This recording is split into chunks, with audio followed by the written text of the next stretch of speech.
और आइए अब जान लेते हैं इन सभी खबरों को विस्तार के साथ। राष्ट्रपति द्रौपदी मुर्मू ने प्रतियोगी परीक्षाओं में धोखाधड़ी रोकने के लिए लोक परीक्षा अनुचित साधनों की रोकथाम संशोधन अधिनियम 2026 को मंजूरी दे दी। ये नया कानून पेपर लीक, नकल और जो अन्य गड़बड़ियां हैं उन पर रोक लगाएगा। राष्ट्रपति की सहमति मिलते ही यह नया संशोधन विधेयक अब देश भर में कानून के रूप में लागू हो चुका है। इस नए कानून का मकसद सार्वजनिक परीक्षाओं में होने वाले पेपर लीक, नकल और धांधली पर रोक लगाना है। हाल ही में संसद के दोनों सदनों से पास होने के बाद इसे अंतिम स्वीकृति के लिए राष्ट्रपति के पास भेजा गया था। राष्ट्रपति की मुहर लगते ही इस कानून ने पूर्व में लागू लोक परीक्षा अनुचित साधनों की रोकथाम अधिनियम में कई बड़े संशोधन कर दिए हैं। नए संशोधन अधिनियम के तहत प्रतियोगी परीक्षाओं में गड़बड़ी करने वाले गिरोहों, कोचिंग संस्थानों और सेवा प्रदाताओं पर नकेल कसी जाएगी। गलत साधनों का इस्तेमाल करने वाले समूहों के लिए कड़ी सजा और भारी जुर्माने लागू किए गए हैं।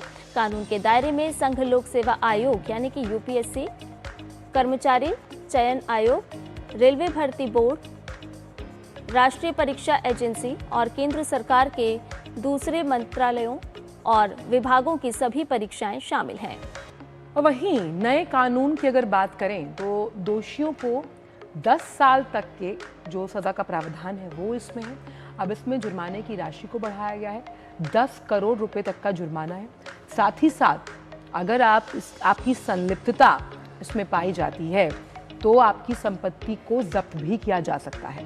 मामले के शीघ्र निपटान के लिए राज्य सरकार और केंद्र शासित प्रदेश प्रशासन के साथ साथ विशेष त्वरित अदालतें स्थापित करेंगे, यानी कि फास्ट ट्रैक कोर्ट्स के गठन की भी बात है।